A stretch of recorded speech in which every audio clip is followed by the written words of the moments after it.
the Oregon Ducks. Tom referenced them earlier. They are the most talented team in the division. They are arguably the most talented team in the entire conference.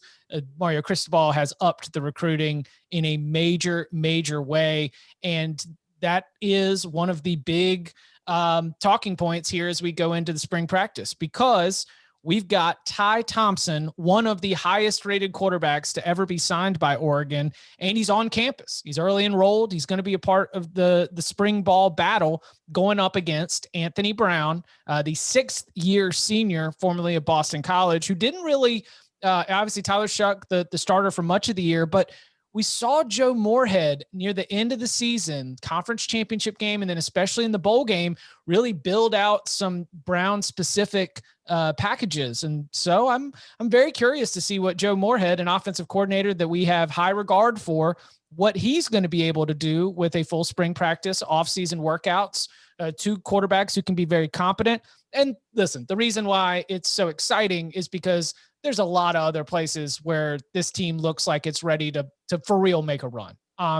Defensively, they are awesome up front. Kayvon Thibodeau is one of the best stars in all of college football. We get to see another step forward from Noah Sewell, Justin Flo, another one of those top-rated prospects to be signed in program history, all coming in recent years. We got a new defensive coordinator, Tim DeRuyter. Again, like I look up and down the entire conference, and offensive coordinator Joe Moorhead, defensive coordinator Tim DeRuyter, I didn't rank them myself, but I would consider that probably one of my top OC-DC combos that you're going to be able to find in the Pac-12. So with the burning questions being about making the leap and being able to really go make a run at a college football playoff appearance and compare yourself to those top teams in the country in a quarterback battle right at the center of it. How are we feeling about the Oregon Ducks heading into 2021? I feel like they are the favorite in the North. I feel like they are by far the most talented team as far as roster construction in the North. And I feel like it's all going to come down to the quarterback spot and the philosophy on offense. Is Joe Moorhead going to be given the keys to the car and allowed to run his offense, or will, as we've talked about here, like Mario Cristobal, conservative too often on offense? It's at times, I think it gets in the way. Like we just talked about with Justin Herbert, they had a kid who's gone on to the NFL and proven to be freaking outstanding right away, who it felt like most of the time while he was in college, they had, they kind of had reins on keeping him in, not letting him go too far or do too much. Can they take that step that they have to take that allows their quarterback, whoever it ends up being, will they put the trust and faith in him to let them, to lead to big plays, to lead them to wins instead of just don't screw it up? And I think that is going to be the determining factor. I think Oregon can win the Pac-12 no matter what it does, because I just think it's that talented of a team. But as far as competing on a national level, I think that's the one step that they have to take. Because I think Cristobal's done a fantastic job of bringing a different kind of recruiting out west than that we're typically used to seeing, and bringing that kind of SEC approach to it and putting together outstanding classes.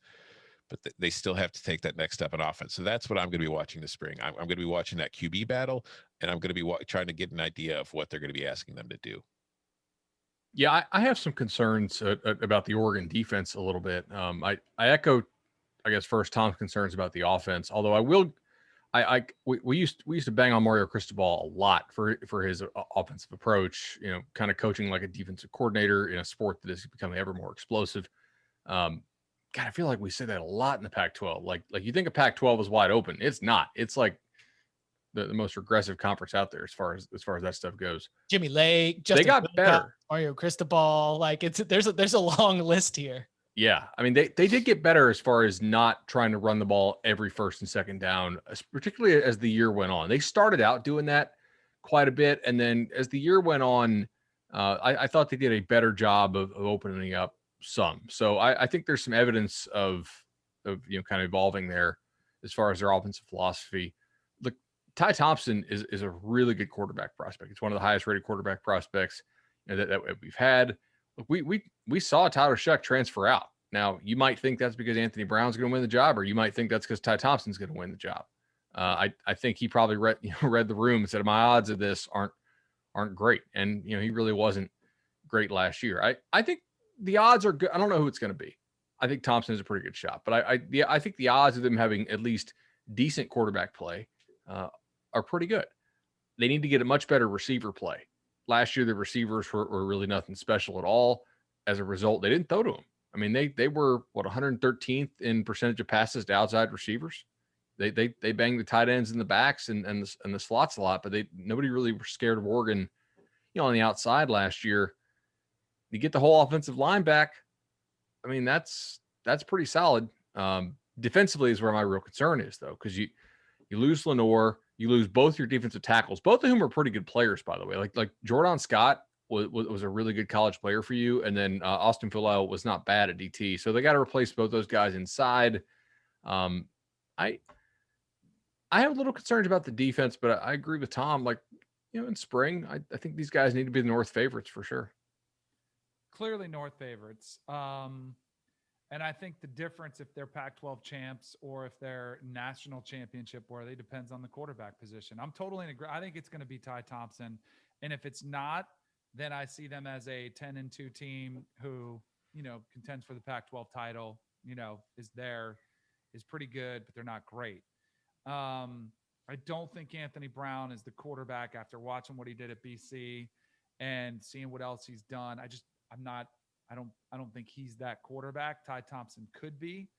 I like the hire of Tim DeRuyter as defensive coordinator. I covered him back at Fresno State. You saw what he did with Cal, put them into a top 3 defense consistently. So I think he's a pretty good hire that with pretty good base of returning personnel, 8 returning starters. Yeah, they can get better, but I feel pretty good about them.